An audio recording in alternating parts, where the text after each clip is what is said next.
Wake up, buy here, pay here people. It's a beautiful day. Go grab yourself another cup of joe and say hello to Jim and Michelle Rhoads on the Buy Here, Pay Here Morning Show. Take it away, you two.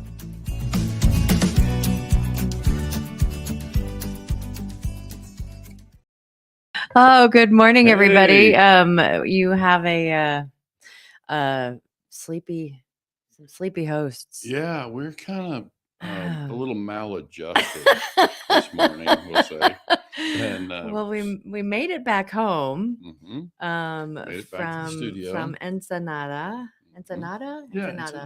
And oh my gosh, I don't know if any of you have ever done a trip through the Tijuana border. It took us, I don't know. Wow, craziness. It was nuts. Coming back north, coming back into San Diego was a little bit of a crazy experience. Yeah. So it was, Michelle and I are pretty good about just rolling before it comes. And we're looking forward to being home. And it was a long process. It took us like 2.5 hours to get through. Yeah. Not the actual process of once you get to the gate it's a circus. Customs part. It was fun. It was literally a circus. There were people that were on top of other people's shoulders juggling. Oh yeah. And all of that. So yeah, it was entertaining. We could have bought so many churros. There's no telling how many pesos we could have spent on churros in the line trying to get back to customs. So. Good morning, Anna Maria. I would have to say that we would, if we ever do that again that way, that we will probably make sure we've got, a few thousand pesos, which equates to, $100, and just buy stuff. But yeah, it was. I'm glad we made the trip. I am too. We just drove down for a couple of nights and. We're able to, enjoy the culture. That was the main thing. I mean, it's not the area that we went to. There's certainly touristy, more lush parts of Mexico than where we went, but it was really a beautiful experience. It did give us an opportunity to see the culture, and it's an interesting mix where they're trying to serve the tourist group because they are a port for cruise ships. So, those groups come in and out. So anyway, it was quite a thing. Well, we were asked a few times, are you from a cruise? It's like, no, we just are here. We just drove down. We'll have to bring some churros to Anna Maria. Yeah, it was a fun day though. A fun experience. And and it was an interesting day on the way back and on Monday.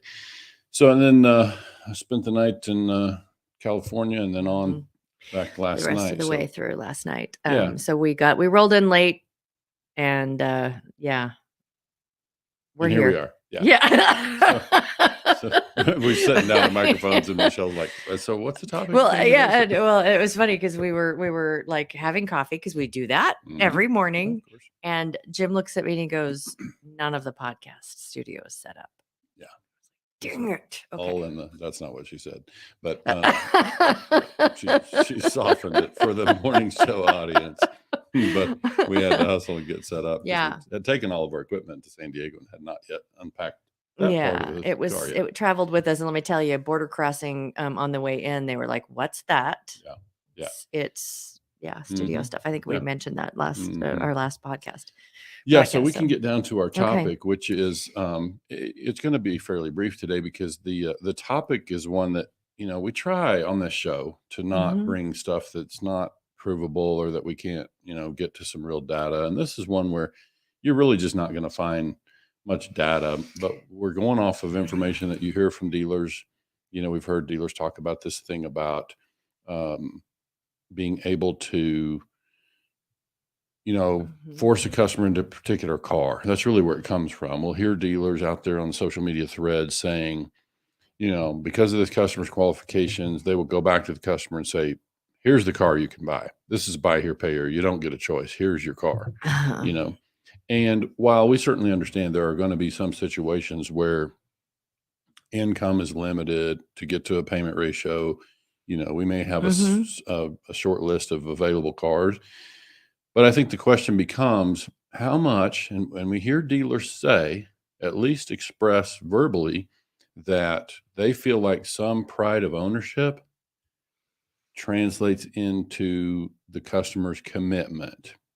Yeah, and we had a really long conversation on driving yesterday, kind of about this, and we went down a zillion rabbit holes because that's what we do.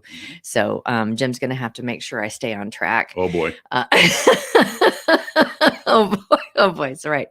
But one of the things that kind of brought it was part of the conversation when we were interviewing Stan Summerall. Stan Summerall.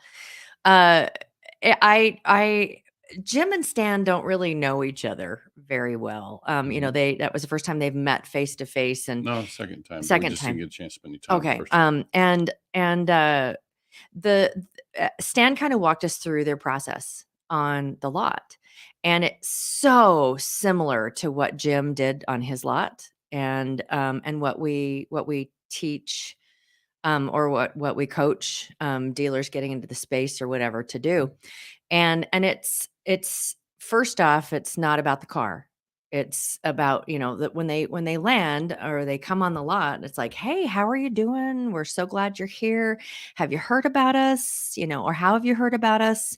So you understand, our program. Okay, great. Let's go inside. Let me get a little bit of information from you, and let's figure out what car is going to work best, or what your options are. And so by the time he's done with that, he's like, here are the vehicles. Let's go check them out and see what you want to test drive or take home. But it's giving them a choice that it's like on the front end, it's not about the car, it's about the program. And then it's giving them the choice. It's like, these are the cars that are going to really work well for you. So, based on their needs and all of those kind of things. So, well, one thing you can see when you just see people in traffic, just in their cars, you can see that some people really just love their car. They just really, whether it's bumper stickers or whatever else they've done they've kind of taken ownership personalized of the car. it. Personalized it. So some people love their car in that way.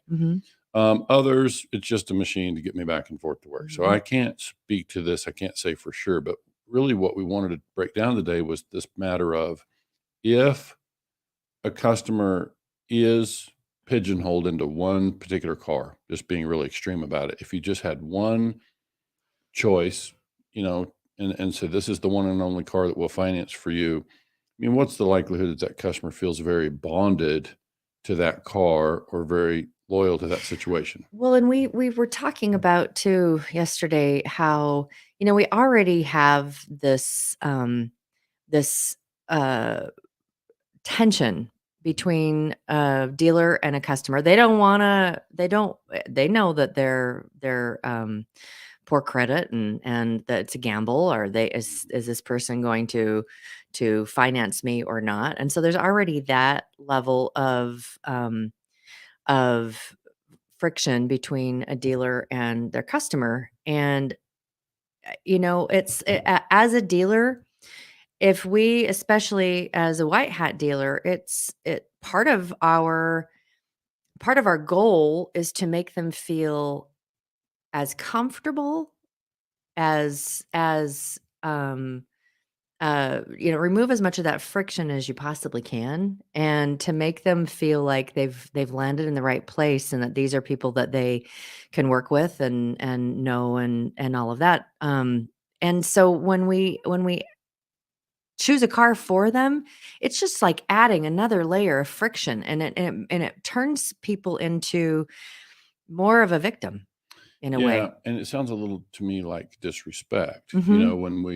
And look, the customer's a tough situation, and there's certain things you can't change. You can't change customers' income. So if the customer's that's their only income and co-buyer is not a possibility, then sometimes the math is going to place limitations. We understand that. But the question is, how do you do that and not have the customer feel, disrespected or somehow cheated? And people will hear this, Michelle, and they will say, "Oh gosh, that's bleeding hard. This is buy here, pay here. I'm in business, for myself, and I can't, And so I think what we wanted to have a chance to do is talk this through and break it down a little bit, and have some dealers. Unfortunately, we learned as we're going live that we're not broadcasting this morning into the success group or some of the others. So we'll have to share that after. So we don't, as far as our live interaction during the broadcast, we may not see as much, but the reality is we're just trying to understand what impact does it have? We just, right now we can't prove it. Just let's ask the question of dealers, what impact can it have when we can offer the customer more choices? They can choose a car that they're excited about, that they're proud to have in their driveway. How does that translate into the customer's commitment to and willingness to follow through on the car payments? And then obviously, if we keep it to there's lots of other things that happen in terms of how we support the car and all these kind of things in terms of the customer's ultimate success. But I have an anecdotal story. Please. Okay. And it's when I got married, I was young. This is a long time ago.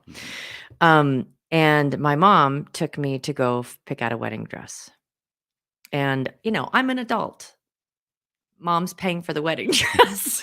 And so we get there, and I had something in mind that I wanted, it's like that I had an envision. This is the type of thing that I wanted. And I was pigeonholed into a specific type of dress. And that dress never meant very much to me. It just didn't, because it's like, it's not what I wanted. It was chosen for me. It was a beautiful day. Didn't like the dress, but I needed it. And it was my only option.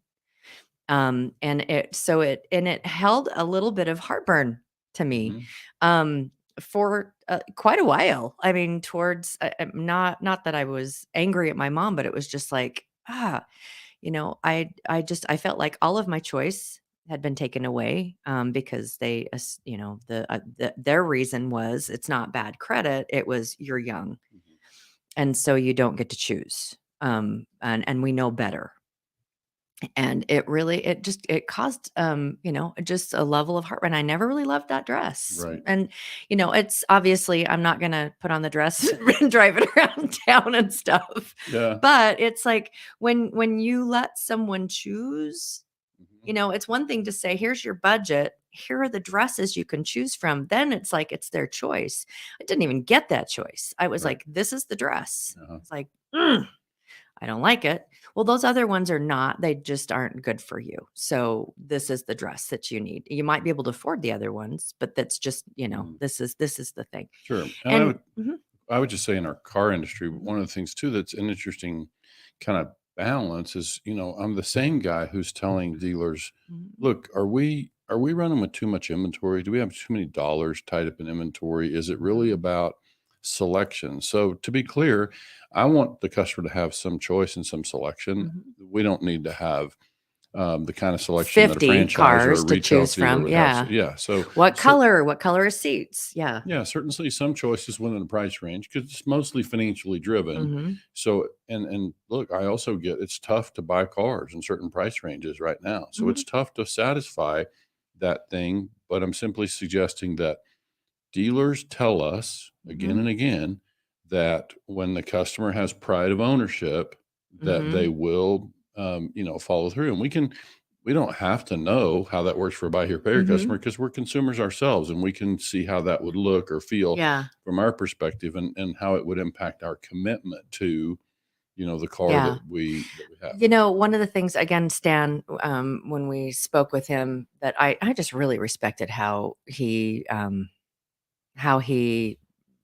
runs his business, how, what happens when someone lands on the lot. But, he's that they'll choose a car. And if they say, but this is the one that I want. And if it's something that's not a wise choice for the dealer because they're going to have to pay more, whatever the reason is that his response was something along the lines of, for now, this is what we can do. But I tell you what, if you make your payments on time for X amount of months, come back in and we'll see if we can get you into something like that. Sure. But we're going to have to get through a few months of this. So take good care of the car and make your payments on time, and then come back in and let's have a conversation and move from there. Right.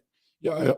I also appreciated hearing what Stan had to say. It's easy to, excuse me. It's easy to understand how Stan has enjoyed so much success. He's very charismatic. He obviously kind. that extends to his entire team. Yeah, he's a very kind person. So, the whole thing about becoming known, liked, and trusted, it's easy to see in Stan's case how that translates. And so it's part of why we want others to enjoy similar success. And so they can have a chance to learn from that. By the way, I'll just take a quick moment to make sure folks know that on our YouTube playlist, I created a playlist for the LHPH Summit for those live sessions that we did on BHPH Nation TV over there, or should I call it LHPH Nation TV for the sake of their event. So all those are in a playlist. If you go over there to the YouTube playlist, and please subscribe to our channel over there. All of our stuff is landing over there, and you'll see it first when you subscribe to YouTube. But you'll find that there. So the conversation with Dan Grosvenor's over there. Of course, we had a good conversation with Steve Levine, Chad Martin, and JP Bryan. So Trevor Watson. So all those conversations are recorded and archived on that playlist. You can find in there. And then while we're talking about that, a couple quick announcements, and then we can wrap up for the day. And we'll be back here Friday. But I think on the other two things to make you aware of, we've got 2 episodes coming up on our Wednesday episodes. Next Wednesday, Russell Moore will be with us, and we got a really rich conversation to talk about. So make sure you tune into that one next Wednesday. It was based on, and it's funny because the topic was something that I ran across in August, and Jim and I had a conversation about it, and there was just a lot of other things going on, and it was put on a list of here's some good topics, and it keeps coming up, and then it just was like, let's do this, because it's a really good, and it'll be a really good and rich conversation, especially after coming off of the summit and watching some of the conversations that are happening on social media, and it's around capital, and just how things are constricting in some ways, and we see a lot of dealerships for various reasons, big ones, that are closing their doors. And so it kind of ties into some of that. It'll be a really, it'll be a great conversation with Russell.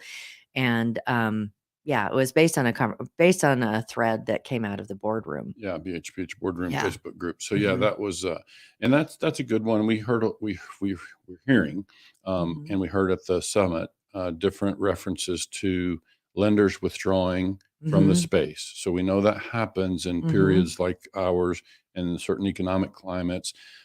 So we're watchful of that. And so the conversation with Russell will be how our communication as dealers with our lenders and capital providers is similar, or can be viewed as similar, to the conversations that you as dealers are having with your consumers. And so let's talk that through, and let's figure out, what that really means. And of course, when we introduced our Appendix W, I explained that communication was one of the ones that we need to incorporate in there, because that will certainly be one of the pillars of White Hat Way is helping folks know how to communicate through difficult times, because we can all anticipate that, of course, through the course of a 4-year contract with a consumer, we're bound to have some hiccups. So the question is, how do we navigate those hiccups, whether it's mechanical problem, job change, death in the family? There's all this stuff that can and typically will happen. So it's really about communication. So that'll be this coming Wednesday. And then the Wednesday after that, we've got Seth Merrifield, who from Alabama will be making his first appearance on the BHPH Morning Show, which on a White Hat Wednesday as well. Super excited. Yeah. Right? No, he is. And we're excited to have him here. And so we definitely, on a White Hat Wednesday, we've got a topic to talk about in terms of interest rate. Seth is somebody who made the decision to lower his interest rate, which I find fascinating. I want to talk through, the decision making there, and we'll try to maybe bring another dealer or two who's in a similar place. But yeah, it's going to be interesting, and we won't bore you with a lot of math on that Wednesday. We want to really just talk about the feel good stuff. The feel good element to that, and then decision. There is some math, I'm sure, behind his decision to do that. In fact, I know, because he referenced that when he first shared that he was doing that. But yeah, it'll be an interesting thing to break down. Is why a dealer would choose to lower their interest rate.